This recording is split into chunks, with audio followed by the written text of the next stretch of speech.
Kan?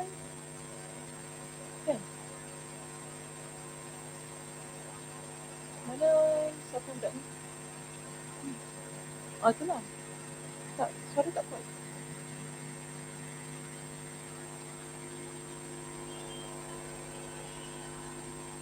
Suara saya tak kuat. Perlahan lah, memang perlahan. Ke okey dah? Perlahan lah suara.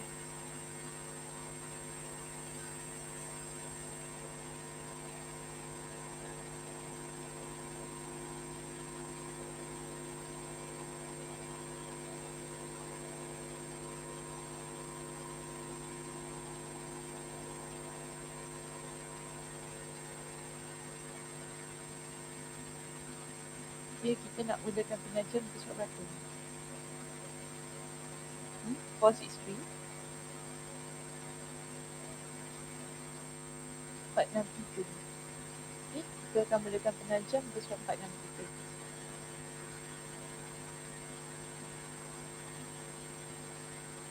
463. Tajuknya panjang kat situ.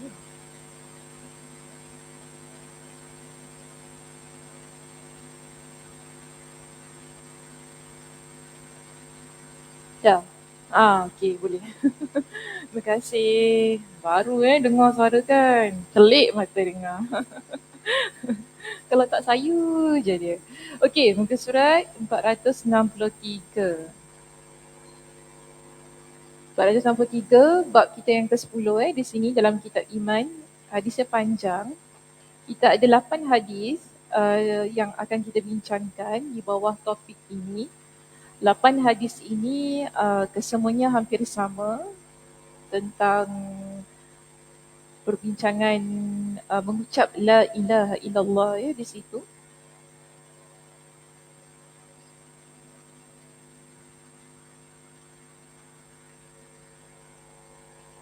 Okey, baik. Bab kita yang ke-10 bertajuk bab perintah memerangi manusia hingga mereka mengucapkan la ilaha illallah Muhammad Rasulullah, mendirikan solat, menunaikan zakat dan beriman kepada seluruh perkara yang dibawa oleh Nabi sallallahu alaihi wasallam. Sesungguhnya siapa yang telah melakukan hal tersebut, maka telah terjaga jiwa dan hartanya, kecuali dengan haknya. Adapun rahsia hatinya, maka dipasrahkan kepada Allah Ta'ala. Memerangi orang yang menolak zakat dan perhatian seorang pemimpin terhadap syiar-syiar Islam. Okay, hadis kita yang pertama, qala Imam Muslim rahimahullah, haddatsana Qutaibah bin Sa'id, haddatsana Lais bin Sa'd an Uqail an Zuhri. Qala akhbarani Ubaidullah bin Abdullah bin Utbah ibn Mas'ud an Abi Hurairah qala لما توفي رسول الله صلى الله عليه وسلم واستخلف أبو بكر بعده وكفر من كفر من العرب قال عمر بن الخطاب لأبي بكر كيف تقاتل الناس وقد قال رسول الله صلى الله عليه وسلم أمرت أن أقاتل الناس حتى يقولوا لا إله إلا الله فمن قال لا إله إلا الله فقد عصم مني ماله ونفسه إلا بحقه وحسابه على الله.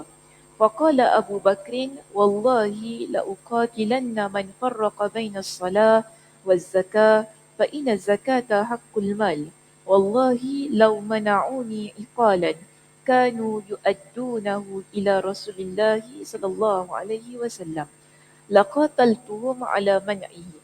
فقال عمر بن الخطاب فوالله ما هو إلا أن رأيت الله عز وجل قد شرح صدر أبي بكر للقتال فعرفت أنه الحق.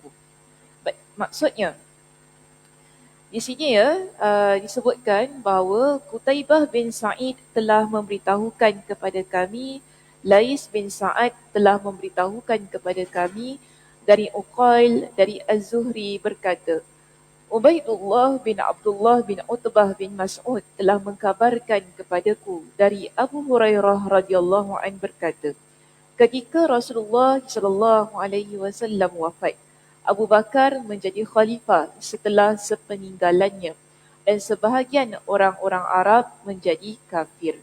Jadi di sini diceritakan bahawa setelah Nabi sallallahu alaihi wasallam wafat, yang menggantikan Nabi sallallahu alaihi wasallam adalah Abu Bakar. Abu Bakar radhiyallahu an yang menggantikan Nabi sallallahu alaihi wasallam. Dan kita dapati suasana pada waktu itu, walaupun masa hayat Nabi, mereka semua menjadi orang yang beriman.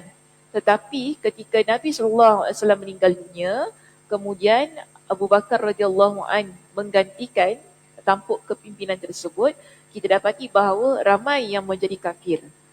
Ramai yang murtad, ramai yang tidak mahu beriman kepada Allah Subhanahu wa taala. Lalu Umar bin Al-Khattab berkata kepada Abu Bakar, "Bagaimana mungkin kamu memerangi mereka?" Jadi di sini Abu Bakar mengambil pendekatan untuk memerangi orang yang mana telah kufur, mereka yang telah murtad itu tadi. Tapi perbuatan Abu Bakar tersebut dipersoalkan oleh Umar bin Al-Khattab. Umar mempersoalkan, bagaimana kamu boleh memerangi orang-orang ini sedangkan Nabi sallallahu alaihi wasallam ada bersabda. Apa kata Nabi? Nabi bersabda di sini, aku telah diperintahkan untuk memerangi manusia sampai mereka mengucapkan la ilaha illallah. Jadi kalaulah ada orang yang dah ucapkan la ilaha illallah, kita tak boleh perangi mereka. Dan pada waktu itu, di kalangan mereka yang disebutkan kafir ini, ada yang masih lagi mengucapkan la ilaha illallah. Sebab itu dipersoalkan oleh Umar bin Al-Khattab. Jadi Umar kata kepada Abu Bakar, Nabi dah beritahu kepada kita. Rasulullah SAW kata apa? Aku perintahkan kepada kalian untuk perangi manusia sampai mereka ini mengucapkan la ilaha illallah. Maka barang siapa yang mengucapkan la ilaha illallah, harta dan jiwanya telah terjaga dariku, kecuali dengan haknya, dan perhitungannya adalah kepada Allah. Maka Abu Bakar pun menjawab. Jadi bila Abu Bakar ni mendengar persoalan Umar, kan, yang mana mempersoalkan dia nak memerangi orang-orang murtad ni, kerana mereka tu semua masih lagi mengucapkan la ilaha illallah. Tapi kenapa nak perang? Sebab itu merupakan larangan daripada Nabi sallallahu alaihi wasallam. Jadi di sini Abu Bakar pun jawab. Abu Bakar beritahu kepada Umar. Dia kata gini kepada Umar, demi Allah, aku akan benar-benar memerangi orang yang membezakan antara solat dan zakat. Kerana pada waktu itu, mereka semua ni nak solat tapi tak nak bayar zakat. Kerana mereka kata apa? Zakat ni tak wajib. Jadi sebab tu Abu Bakar nak memerangi mereka. Jadi bila Omar, dia kata, sekarang ni mereka masih lagi ucap la ilaha illallah. Kan? Kita tak boleh perangi mereka. Sebab Nabi kata dengan kita, kalau kita nak perangi orang itu, melainkan kalau dia tu tak ucap la ilaha illallah. Tapi sekarang, Abu Bakar kata apa kepada Omar? Masalahnya orang-orang ini, ya betul mereka nak solat. Cuma mereka ni bezakan dengan zakat. Mereka nak solat tapi mereka tak nak bayar zakat. Mereka kata apa? Zakat ni dah tak wajib lagi nak bayar. Sedangkan itu dalam syariat agama yang dibawa oleh Nabi sallallahu alaihi wasallam. Mereka yang mengucapkan la ilaha illallah, mereka mesti beriman dengan semua yang Nabi bawakan, yang terkandung dalam syariat. Kita tak boleh pilih kan. Contoh kita nak kata, solat je wajib, puasa tak wajib. Kita tak boleh kata gitu. Kerana ini adalah termasuk dalam rukun Islam kita. Betul tak? Ataupun kita nak kata, saya nak solat, nak puasa, bayar zakat, tapi haji saya tak nak buat. Haji tak wajib, cakap gitu. Tak boleh. Jadi sekarang, situasi ini berlaku pada zaman Abu Bakar ketika dia menjadi khalifah. Ketika dia menjadi pemimpin pada waktu itu, ada di kalangan mereka yang nak solat saja. Tak nak bayar zakat. Mereka kata apa? Zakat dah tak wajib lagi sebab Nabi dah meninggal. Ada yang kata begitu. Sebab di sini Abu Bakar kata apa? Aku akan perangi mereka kerana mereka ini membezakan antara solat dan zakat. Jadi dia kata, mana tadi? Kerana sesungguhnya zakat itu adalah haknya harta. Demi Allah, meskipun mereka menolak membayar iqal kepada aku, yang dahulu mereka selalu bayarkan kepada Rasulullah sallallahu alaihi wasallam, sungguh aku akan benar-benar memerangi mereka lantaran menolaknya. Maka bila Umar dia dengar jawapan Abu Bakar di sini, Yang mana Abu Bakar kata apa? Kalau dulu mereka bayar kepada Nabi SAW. Jadi walaupun Nabi dah wafat, sekarang aku gantikan Nabi, mereka kena bayar juga. Mereka tak boleh untuk membeza-bezakan. Oh, kalau dulu Nabi hidup, kita bayarlah zakat tu. Sekarang Nabi dah wafat dan tak ada orang lagi yang wajib untuk menerima zakat itu. Maka di sini Abu Bakar kata apa? Aku akan perangi orang yang begini. Mereka kena bayar juga, okay, kepada aku. Maknanya di sini kita panggil zakat lah. Zakat kepada kerajaan lah, begitu kan. Maka di sini Umar pun kata, demi Allah, aku telah yakin bahawa Allah Azza wa Jalla telah melapangkan dada Abu Bakar untuk berperang. Maka aku tahu bahawa itu adalah benar. Jadi bila Umar dengar jawapan Abu Bakar ini, Umar kata ini adalah jawapan yang tepat, yang mana Allah Subhanahu wa taala telah melapangkan dada Abu Bakar dalam isu ini, sehingga itulah yang juga diikuti oleh Umar bin Khattab. Jadi so tidak ada pertikaian lah ya di situ tentang kenapa Abu Bakar dia menyerang mereka yang tidak membayar zakat pada zamannya. Okey, baik, hadis ini kita lihat ya di situ takhrij hadisnya ada 8 tempat. Kalau kita buka dalam kitab-kitab yang lain, okay, contoh di situ kitab Az-Zakah, dalam kitab Imam Al-Bukhari, dalam kitab Imam Al-Bukhari sendiri kita dapati ada lima tempat, 1, 2, 3, 4, 5. Ada 5 tempat di mana Imam Al-Bukhari memuatkan hadis ini. Kalau kita buka dalam kitab Imam Abu Dawud yang nombor 6 itu, Imam Abu Dawud letakkan dalam kitab Az-Zakah. Kemudian dalam kitab Imam At-Tirmidzi yang nombor 7, muka surat 465, Imam At-Tirmidzi memuatkan hadis ini dalam kitab Al-Iman. Begitu juga Imam An-Nasai. Imam An-Nasai dalam kitabnya dia masukkan hadis ini dalam kitab Az-Zakah.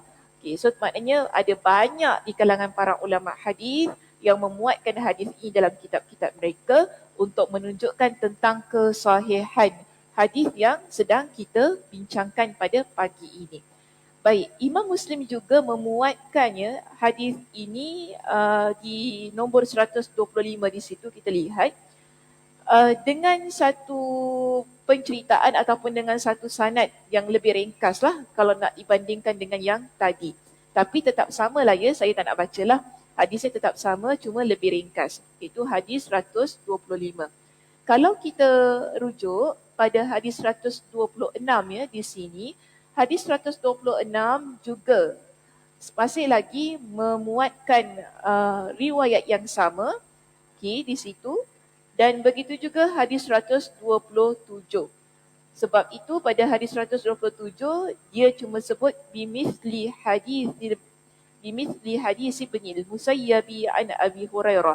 Dia tak sebutkan dengan matan dia, tetapi hanya sebut dengan sanadnya sahaja. Lalu dia kata hadisnya sama sebagaimana yang sebelumnya. Baik, kalau kita rujuk pada muka surat 467, hadis nombor 127, di sini terdapat perbezaan. Nak dibandingkan dengan hadis nombor 124, 125, 126 dan 127. Okey, apa bezanya? Hadis yang awal tadi semua kita bincangkan riwayat daripada Abu Hurairah. Bila kita masuk hadis riwayat nombor 127, hadis ini diriwayatkan oleh Jabir. Okey, kalau kita lihat di situ an Jabirin, daripada Jabir, yang mana mengemukakan periwayatan yang sama, tetapi di situ ada penambahan lafaz dengan surah Al-Ghashiyah ayat 21 hingga ayat 22. Kalau kita lihat di sini, okay, hadis 127, Imam Muslim meriwayatkan hadis ini daripada Jabir, iaitu dia kata, umirtu an uqatilan nasa hatta yaqulu la ilaha illallah. Fa idza qalu la ilaha illallah asamu minni dima'ahum wa amwalahum illa bihaqqiha wa hisabuhum 'ala Allah. Jadi Nabi SAW kata apa? Aku telah diperintahkan untuk memerangi manusia sampai mereka mengucapkan la ilaha illallah. Apabila mereka telah mengucapkan la ilaha illallah, maka mereka maka darah mereka dan harta mereka, dia terbalik dia letak mereka tu. Maka darah mereka dan harta mereka telah terjaga dari aku, kecuali dengan haknya, dan perhitungan mereka adalah kepada Allah. Lalu di sini Nabi SAW membaca surah Al-Ghashiyah ayat 21 hingga 22. Maka berilah peringatan kerana sesungguhnya kamu hanyalah orang yang memberi peringatan, kamu bukanlah orang yang berkuasa atas mereka. Jadi ini pesanan yang diberikan oleh Nabi SAW. Kerana sebenarnya kalau kita nak lihat maksud wahisabuhum 'ala Allah ialah apa yang ada pada hati orang yang beriman tu. Dia ikhlas ataupun dia tak ikhlas, itu terpulang pada dia. Okay, kita sekarang sebagai seorang yang beriman, tugas kita ialah menyampaikan. Jadi apa yang ada pada hati orang itu, kalau dia beriman, contoh kalau dia dah mengucap la ilaha illallah, sama ada dia ikhlas ataupun dia tak ikhlas, itu antara dia dengan Allah Subhanahu Wa Taala. Kita tak boleh nak judge dia ataupun kita nak labelkan, awak tak ikhlas. Kita tak cakap macam tu. Kalau kita cakap gitu, kita salah. Sebab itu urusan hati dia antara dia dengan Allah Subhanahu Wa Taala. Sebab tu di sini Nabi SAW ingatkan kepada kita, yang mana riwayat Jabir ini didatangkan dengan surah Al-Ghashiyah ayat 21 hingga 22, di mana Allah Subhanahu Wa Taala ingatkan kepada kita bahawa berilah peringatan. Tugas kita berikan peringatan, tetapi kerana sesungguhnya kamu hanyalah orang yang memberi peringatan. Kita cuma menjalankan tugas beri peringatan kepada orang ramai. Apa yang dia buat salah, kita berikan peringatan. Dia macam tu. Tapi namun kalau kita nak kata hati dia tu macam mana, tu bukan tugas kita. Kadang-kadang kita tegur orang kan, orang tu buat lah. Kita, tak ikhlas nampak kau buat. Tak boleh cakap macam itulah. Yelah aku buat lah macam ini. Macam tu kan. Dia buat, kita dah sedar. Yang penting dia buat. Tapi kalau kita nak tengok, ikhlas macam tak ikhlas. Okey, sudahlah. Itu antara dengan Allah Subhanahu Wa Taala. Itu biarkan saja. Kita bukan urusan kita. Sebab itu Allah kata lasta alaihim bimusaitir. Kamu bukanlah orang yang berkuasa atas mereka. Itu Nabi SAW pun tak berkuasa atas orang yang mana Nabi SAW dakwahkan. Jadi sebab tu Allah ingatkan kita tak berkuasa, maka apa-apa berkaitan dengan urusan hati dia, serahkan saja kepada Allah Subhanahu Wa Taala.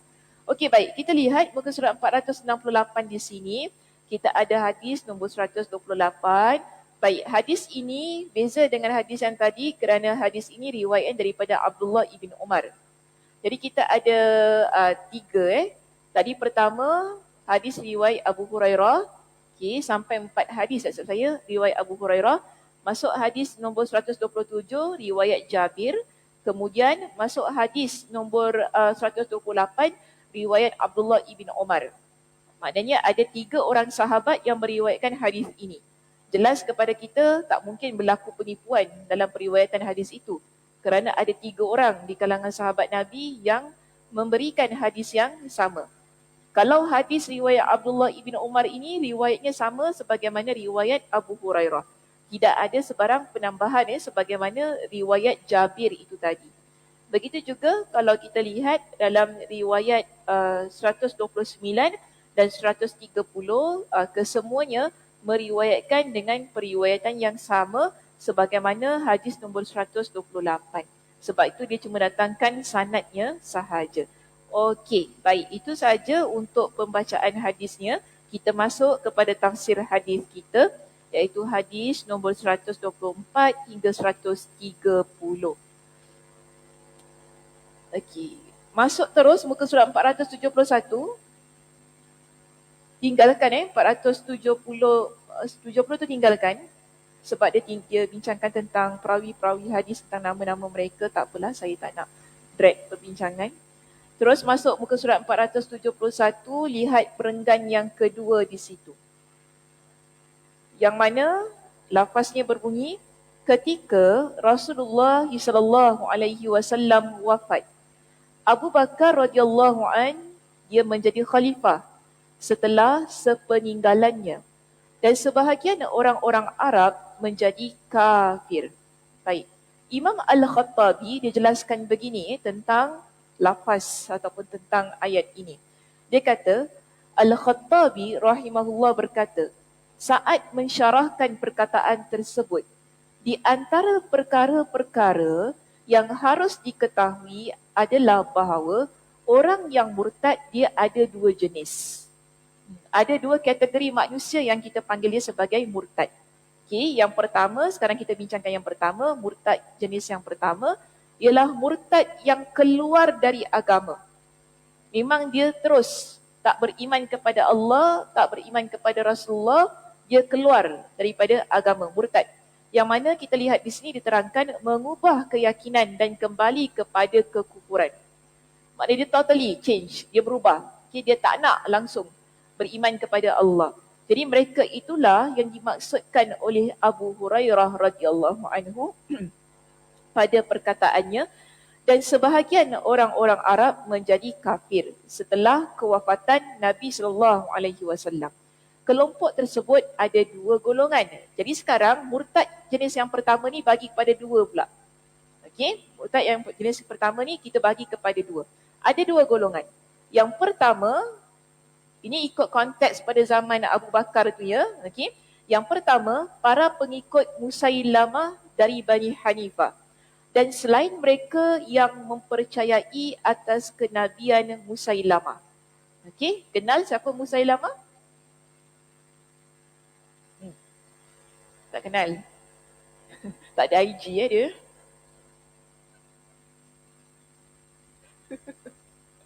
Facebook pun tak ada dia. Susah nak kenal dia. Kak Zah tak kenal Kak Zah? Jangan cakap Kak Zah tak kenal. Dah bincang kitab Al-Bidayah wan Nihayah kat Masjid Kasim. Kitab besar tu baca. Izzah? Apa? Siapa? Musailamah? Cakap. Yang mengaku Nabi. Jadi Musailamah Al-Kadzab kita panggil dia.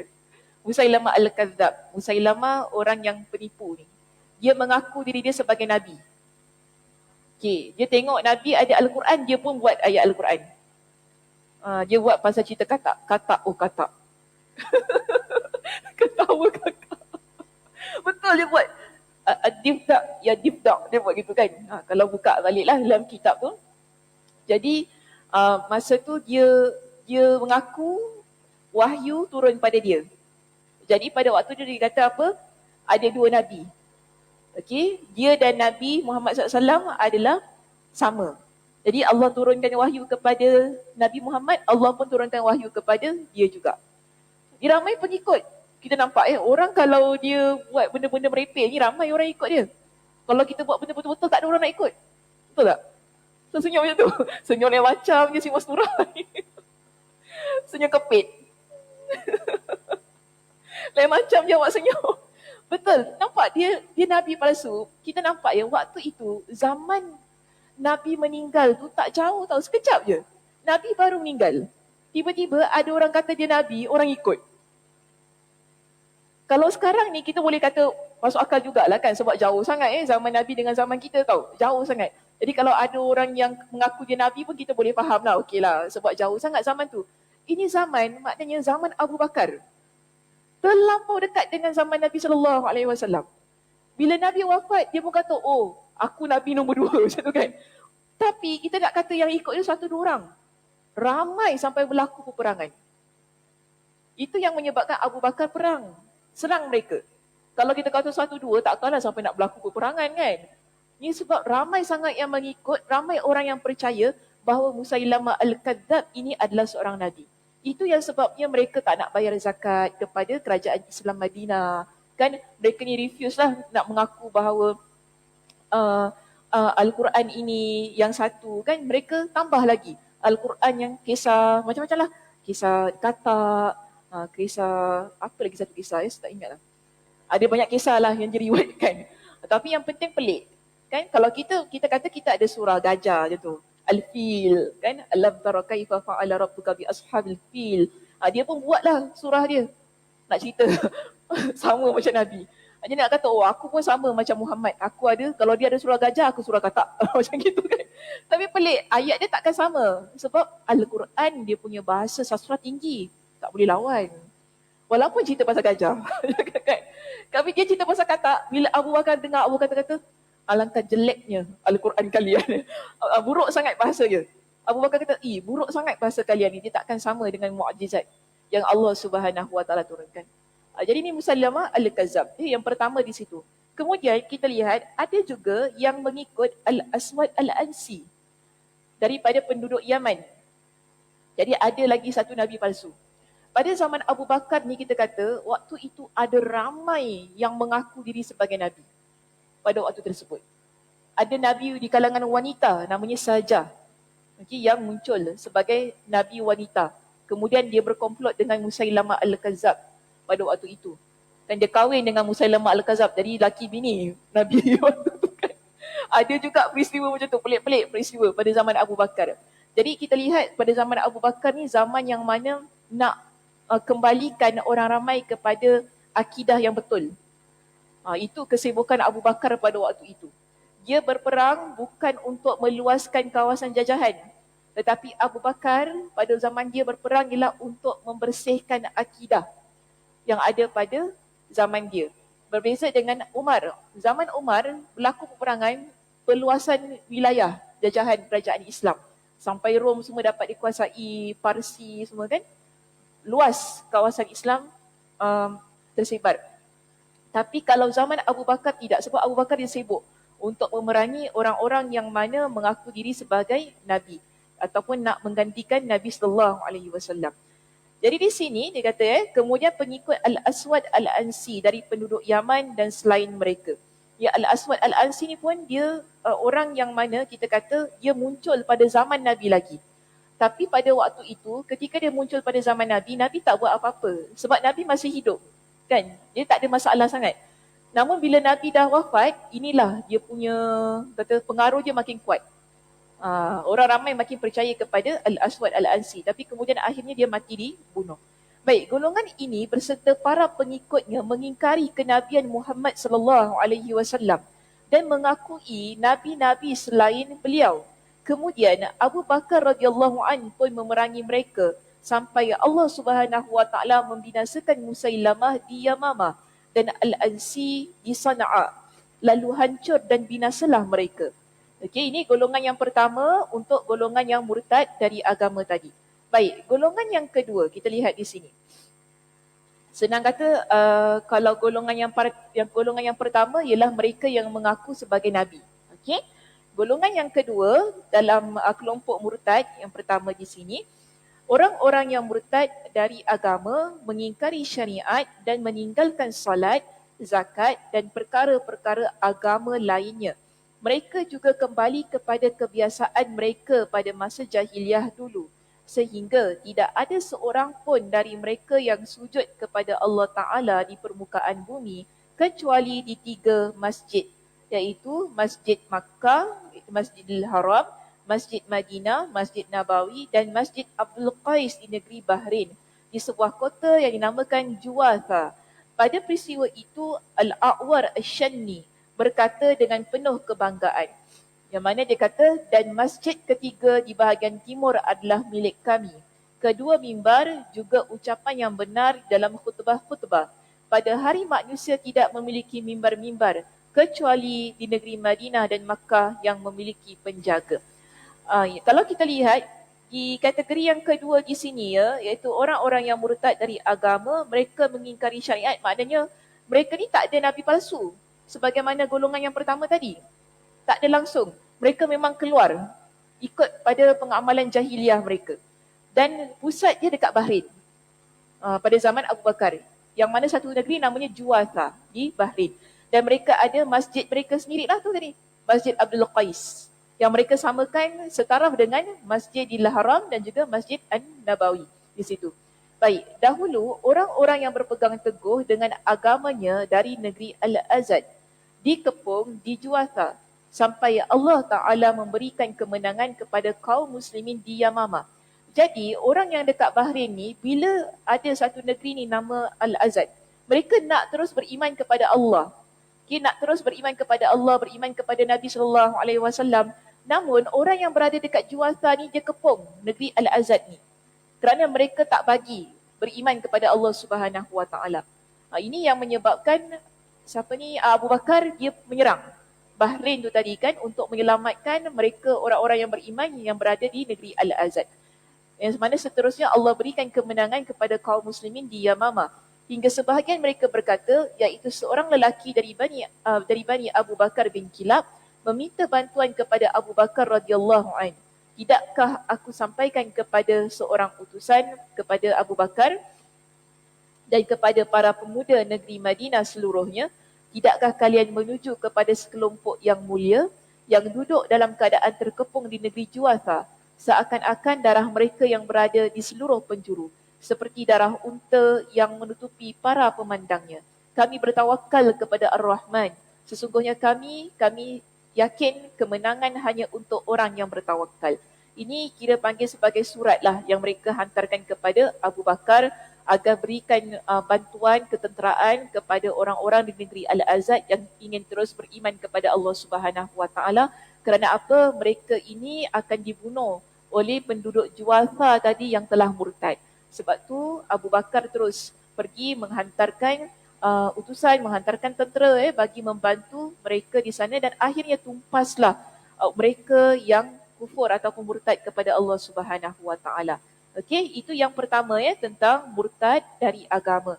Jadi murtad dari agama ada dua tadi, apa dia? Pertama,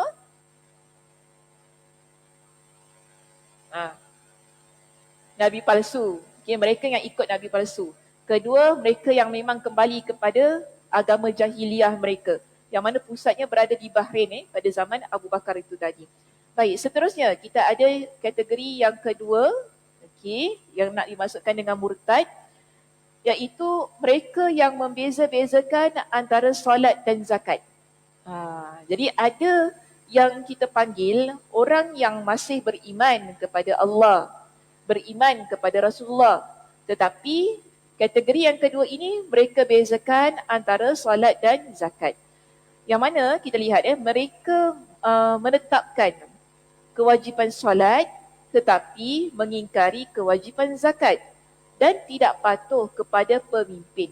Pada hakikatnya, mereka adalah para pembangkang yang kita panggil sebagai ahli riddah yang enggan membayar zakat. Tidaklah mereka dipanggil dengan sebutan tersebut pada waktu itu kecuali setelah mereka mengingkari untuk membayar zakat. Peperangan melawan para pemberontak juga pernah terjadi di zaman Ali bin Abu Talib radhiyallahu an. Hanya saja mereka tidak berbaur dengan orang-orang musyrik. Di antara orang-orang yang menolak kewajipan zakat itu, masih terdapat orang-orang yang mengeluarkannya. Akan tetapi, pemimpin-pemimpin mereka menghalang-halangi keinginan itu dan menangkap mereka lantaran hal tersebut sebagaimana yang terjadi pada Bani Yarbu'. Jadi kan mereka ni ada di kalangan yang hendak membayar zakat. Masih lagi ada di kalangan mereka. Contoh kita lihat dekat Bani Yarbu' ni, bukan semua yang dipanggil sebagai ahli riddah. Ahli riddah dalam kategori yang kedua, kita tak kata mereka ini murtad, keluar daripada agama. Bukan gitu maksudnya. Tetapi ahli riddah ini kita panggil dia sebagai golongan pemberontak. Itu maksudnya. Namun dipanggil dengan istilah riddah. Dipanggil dengan istilah riddah. Dipanggil dengan istilah sedemikian kerana ada di kalangan mereka yang enggan membayar zakat. Jadi pada waktu itu, contohnya di kalangan Bani Yarbu' itu tadi, bukan semua di kalangan Bani ini yang tidak mahu membayar zakat. Mereka nak bayar zakat, ada di kalangan mereka nak bayar zakat. Tetapi bila mereka nak hantar wang itu ke Madinah, golongan yang tak nak bayar zakat ni tahan. Mereka halang, mereka ambil duit zakat tu, tak bagi untuk disampaikan kepada Abu Bakar. So itu situasi yang berlaku. Maka di sini kita lihat, kerana sesungguhnya mereka telah mengumpulkan zakat dan ingin mengirimnya kepada Abu Bakar radhiyallahu an, tetapi Malik bin Nuwairah menghalangi mereka dan membahagikannya di antara mereka. Pada kes mereka telah terjadi perselisihan dan membuat Umar menjadi ragu, lalu dia menemui Abu Bakar radhiyallahu an untuk berdiskusi dengannya. Kemudian memberikan alasan kepada Abu Bakar dengan menyebutkan sabda Nabi SAW. Jadi kerana kes yang begini, itu yang menyebabkan Umar radhiyallahu an dia kata kepada Abu Bakar, takkan kita nak perangi mereka? Sedangkan mereka masih lagi mengucap la ilaha illallah, Mereka tak keluar agama sebagaimana golongan yang pertama tadi. Sebagaimana Nabi palsu, mereka yang betul-betul kembali kepada agama jahiliah, mereka bukan golongan seperti itu. Tapi golongan yang kedua ini, mereka ucap la ilaha illallah, mereka masih lagi solat. Takkan kita nak perangi mereka? Ini yang menjadi pertikaian Umar pada kategori murtad yang kedua itu tadi. Maka di sini yang kita lihatlah tadi dialog antara Umar dengan Abu Bakar yang diulang kembali di muka surat 473. Kan dia kata di situ dengan kemudian memberikan alasan kepada Abu Bakar dengan menyebutkan sabda Nabi SAW. Aku telah diperintahkan untuk memerangi manusia sampai mereka mengucapkan la ilaha illallah. Maka barang siapa yang mengucapkan la ilaha illallah, maka harta dan jiwanya telah terjaga dariku, kecuali dengan haknya, dan perhitungannya adalah kepada Allah. Sekali lagi, kita ingatkan di sini, hadis ini dikemukakan oleh Umar. Kerana Umar melihat bahawa penduduk itu tadi kan mereka masih lagi mengucap la ilaha illallah. Yang mana Nabi kata apa? Orang yang mengucapkan la ilaha illallah, harta mereka terjaga, jiwa mereka terjaga. So kita tak boleh kacau. Okay, kalau ada kita nampak orang tu dah ucap la ilaha illallah, kita tak boleh tiba-tiba nak bunuh dia, tak boleh tiba-tiba kita nak rampas harta dia. Di sini yang Nabi SAW ingatkan, kecuali dengan haknya. Tapi Nabi ada kata kecuali dengan haknya, yang menyebabkan kita boleh perangi mereka itu. Baik, di sini itulah yang menyebabkan siapa tadi? Abu Bakar kata, orang ini mereka tidak menunaikan hak harta yang ada dalam agama kita. Kerana zakat itu adalah hak harta. Dan Nabi kata apa? Kecuali dengan haknya tadi. Sekarang orang ini tidak menunaikan hak harta yang ada dalam syariat agama. Maka sebab itu Abu Bakar kata mereka ini layak untuk diperangi. Kerana tidak menunaikan hak yang terkandung dalam syariat agama. Baik, kerana sebab itu di sini Umar radhiyallahu anhu pun berkata demikian kerana dia berpedoman dengan zahir sabda Nabi tersebut.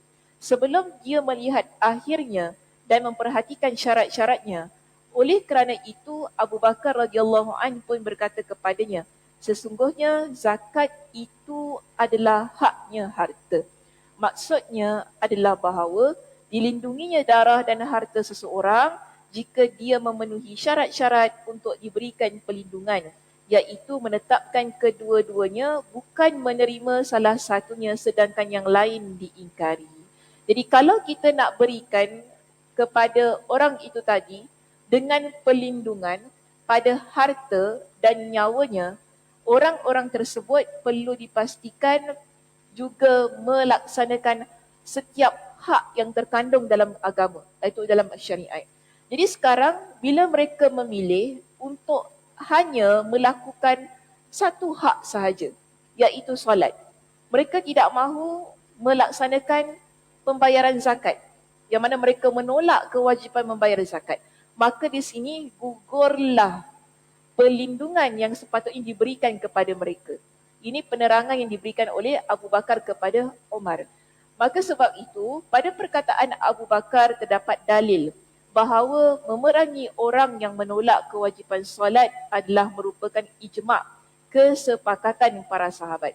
Begitu juga mengembalikan perkara yang diperselisihkan kepada perkara yang disepakati.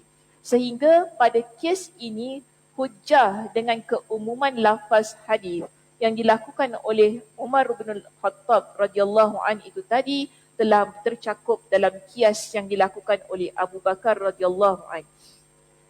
Itu menunjukkan bahawa keumuman lafaz adalah dikhususkan dengan kias, dan sesungguhnya seluruh syarat dan pengecualian yang terkandung di dalam perintah yang terdapat pada satu hukum harus diperhatikan dan diukur kesahihannya dengan kias. Ketika Umar radhiyallahu an memahami kebenaran pendapat Abu Bakar radhiyallahu an dan bahawa kebenaran berpihak kepadanya, maka dia pun mengikuti Abu Bakar itu tadi untuk memerangi kaum tersebut. Dan itulah makna perkataannya, demi Allah, aku telah yakin bahawa Allah Azza wa Jal telah melapangkan dada Abu Bakar untuk berperang, maka aku tahu bahawa dia adalah benar. Okey, baik. Dia macam ini. Sekarang ini, zahir hadis menunjukkan kepada kita bahawa kalau seseorang dia mengucapkan La ilaha illallah, kita tak boleh perang. Tetapi di sini Abu Bakar dia menggunakan hadis itu sebagai kias. Okey, sebagai kias. Kias tu maksudnya sebagai hadis atau dalil yang kita gunakan dia umum. Tetapi Abu Bakar dia gunakan dalil itu untuk jadikan ia sebagai sesuatu yang mana membolehkan perbuatan dia. Kita ambil contoh macam ini. Dalam Al-Quran tak sebutkan tentang dadah itu haram. Betul tak? Okey. Tapi kita gunakan dalil apa? Arak. Kita gunakan dalil arak untuk menunjukkan dadah itu haram. Kerana arak itu memabukkan. Dadah itu dia memabukkan. Dia sedemikian. Jadi ini pendekatan yang digunakan oleh Abu Bakar dalam isu ini. Dalam kes dia nak memerangi orang murtad itu tadi. Okey? Dalam hadis menunjukkan bahawa orang ini kalau sekiranya mereka itu mengucap la ilaha illallah, mereka tak boleh kita perangi. Darah mereka terjaga, harta mereka terjaga kecuali dengan haknya, Nabi sebut. Okey, umum kita nampak begitu.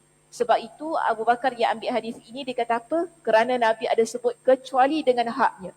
Maknanya ada syarat dekat situ Nabi kata. Kecuali dengan haknya. Bila orang ini mereka tidak menjaga hak-hak mereka dalam agama tersebut. Contoh yang pertama. Mereka tak nak bayar zakat.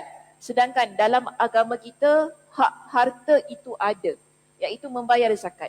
Maka sebab itu, hadis ini diambil oleh Abu Bakar untuk memerangi orang yang murtad itu tadi.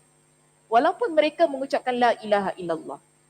Dan di sini Imam An-Nawawi kata apa? Abu Bakar menjadikan hadis itu sebagai kias untuk menggunakan keumuman yang ada pada hadis tersebut. Okey. Jadi sebab ini kita lihat dia terangkan lagi dekat bawah itu.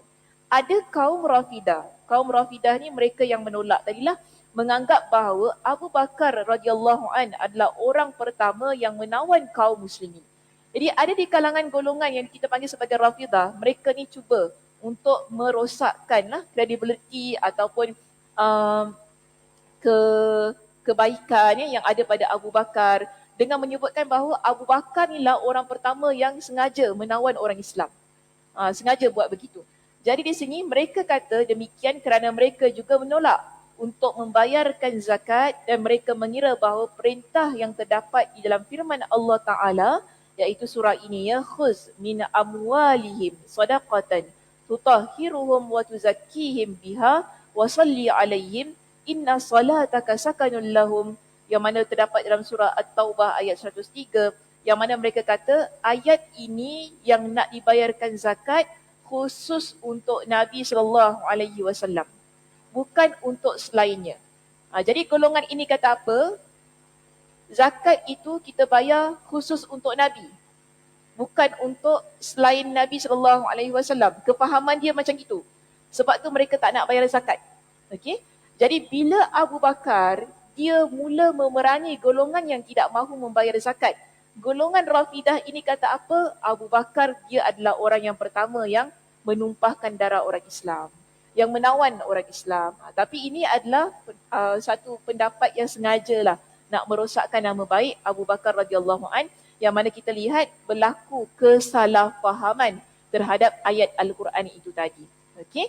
Jadi di sini dia kata bukan untuk yang lainnya dan sesungguhnya perintah itu terkait dengan syarat-syarat yang tidak didapatkan pada orang selain beliau. Sebab tidak ada seorang pun yang memiliki sifat tathhir iaitu pembersihan, tazkiyah penyucian dan selawat iaitu doa seperti sifat yang dimiliki oleh Nabi SAW. Mereka iaitu kaum Rafidah juga beranggapan bahawa memerangi para penolak kewajipan zakat merupakan satu kezaliman. Jadi di kalangan kaum Rafidah ini yang menolak untuk membayar zakat, mereka kata kalau kita nak bayar zakat kepada satu pemerintah ataupun satu golongan, dia mesti ada ciri-ciri sebagaimana Nabi, iaitu 3 tu tadi. Yang mana dia kata tathhir, tazkiyah dan selawat. Tapi tak ada orang yang memiliki 3 perkara ini melainkan Nabi SAW. Sebab itu tak layak untuk kita bayar zakat itu kepada Abu Bakar radhiyallahu an. Ini pendapat kaum Rafidah lah. Kemudian mereka juga berpendapat bahawa kalau sekiranya kita menolak orang yang menolak ataupun kita memerangi mereka yang menolak untuk bayar zakat, bermakna kita buat kezaliman kepada orang yang beriman kepada Allah Subhanahu Wa Taala. Ini pendapat kaum Rafidhah yang kedua. Baik, Imam Al-Khattabi rahimahullah berkata, orang yang menganggap hal-hal yang kami sebutkan tadi adalah sekelompok kaum yang tidak memiliki bahagian dalam agama. Maknanya Al-Khattabi nak kata apa? Orang ni tak faham tentang agama. Tapi ayat dia halus. Dia gunakan. Ayat dia halus sangat. Dan senang nak kata, dia nak kata orang-orang ni semua di kalangan kaum Rafidah ni semua orang yang tak reti, tak faham tentang agama. Yang mana dia kata, dan sesungguhnya modal yang mereka miliki hanyalah kepalsuan, kedustaan, serta celaan yang mereka lontarkan kepada kaum salaf. Iaitu kepada mereka di kalangan sahabat Nabi SAW. Telah dijelaskan bahawa orang-orang murtad bermacam-macam. Jadi kita dah jelaskan tadi, orang murtad ni dia ada dua macam tadi. Okey, ada dua jenis. Di antara mereka ada yang murtad dari agama dan mengakui kenabian Musailamah dan yang lainnya.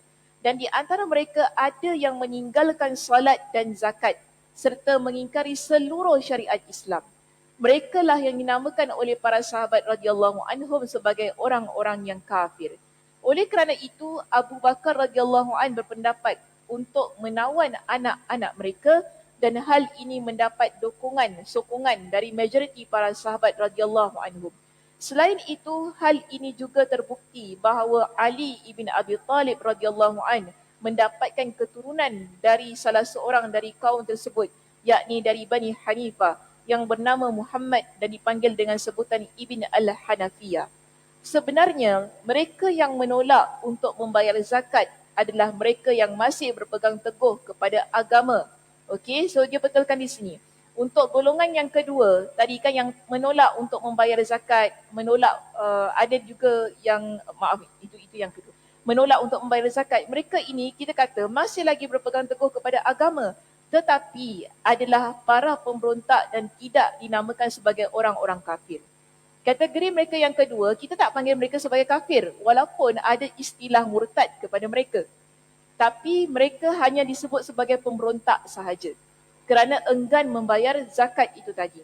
Meskipun kemurtadan itu dinisbahkan kepada mereka lantaran menolak sebahagian hak-hak agama seperti yang dilakukan oleh orang-orang murtad. Okay, meskipun kita panggil mereka sebagai ahli riddah tadi, golongan yang murtad, namun mereka bukan murtad. Mereka tak murtad pun, cuma mereka kita panggil sebagai orang yang mana pemberontak sahaja, yang tidak mahu membayar zakat. Jadi, hal tersebut dikarenakan ar-riddah. Ar-riddah ini maksudnya golongan murtad ya, adalah isim lughawi. Iaitu daripada sudut bahasa, kita faham setiap orang yang berpaling dari satu perkara yang dahulu dia lakukan. Jadi, daripada sudut bahasa, sesiapa sahaja yang mana dulu dia buat satu perkara, kemudian dia dah tak nak buat lagi dah, dia berpaling daripada perkara tersebut, mereka kita layak panggil sebagai ar-riddah. Ini daripada sudut bahasa. Tapi tak semestinya mereka itu adalah golongan yang murtad. Okay, ini yang diterangkan oleh Imam Al-Khattabi itu tadi. Seterusnya dia kata, sungguh telah terdapat pada diri mereka itu sikap keberpalingan dari ketaatan dan menolak hak-hak yang harus ditunaikan. Sehingga terputuslah pujian dan kemuliaan atas nama agama bagi mereka dan digantikan dengan nama yang buruk kerana mereka menyerupai kaum yang benar-benar telah murtad.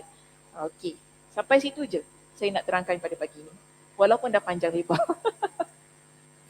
Liza kena, panjangnya Ustazah. Dia kata sampai situ je. Panjang lebar dah, pening kepala ni kan. Dengan saya sekali pening kepala. Yang nak katakan di sini ialah perbincangan kita keseluruhannya pada pagi ini, kita membincangkan tentang murtad. So murtad tadi dia ada dua jenis. Satu yang betul-betul mereka ini keluar daripada agama, contohnya nabi palsu tadi, dan juga mereka yang mana kita sebut meninggalkan langsung agama, kembali kepada agama jahiliah. Ini golongan yang pertama. Golongan yang kedua, kita panggil mereka sebagai golongan ar-riddah, golongan murtad. Kerana apa? Mereka membezakan antara solat dan bayar zakat. Okey? Di mana Abu Bakar tetap memerangi mereka sebagaimana golongan murtad tadi yang pertama. Diperangi mereka kerana mereka menolak kewajipan membayar zakat. Dan satu perkara yang dijelaskan kepada kita di sini, walaupun mereka dipanggil sebagai golongan murtad, tapi maksud murtad itu ialah berbalik kepada maksud daripada sudut bahasa sahaja. Bukan bermakna mereka itu keluar daripada agama. Mereka dipanggil sebagai murtad daripada sudut bahasa kerana mereka berpaling daripada kebiasaan yang dulu biasa mereka buat, namun kemudian mereka dah tak nak buat lagi. Daripada sudut bahasa, memang layak untuk digelar sebagai riddah. Golongan yang berpaling daripada sesuatu kebiasaan yang mereka lakukan. Jadi ini yang diterangkanlah oleh Imam An-Nawawi dengan memetik kepada pendapat Imam siapa tadi? Al-Khattabi rahimahullah. Okey, ada apa-apa soalan sebelum kita bersurai? InsyaAllah kita akan sambung lagi ya perbincangan tentang hal ini pada minggu hadapan.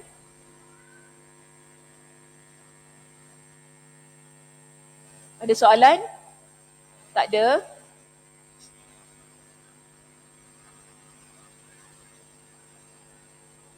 Kaum Rafidah, kaum Rafidah Syiah. Okay, kaum Rafidah tu Syiah. Okay? Syiah Rafidah kita panggil. Yang mana menolak untuk bayar zakat. Pada konteks itulah. Ada lagi soalan? Kenapa ramai tak ada hari ni?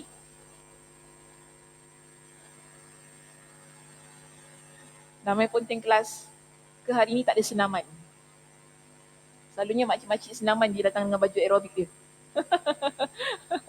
Ketawa. Hari ni tak ada makcik-makcik senaman agaknya. Okey, kalau tak ada apa-apa, kita tutup pengajian kita pada pagi ini dengan tasbih kafarah. Subhanakallahumma wa bihamdika asyhadu an la ilaha illa anta astaghfiruka wa atubu ilaik. Assalamualaikum warahmatullahi wabarakatuh.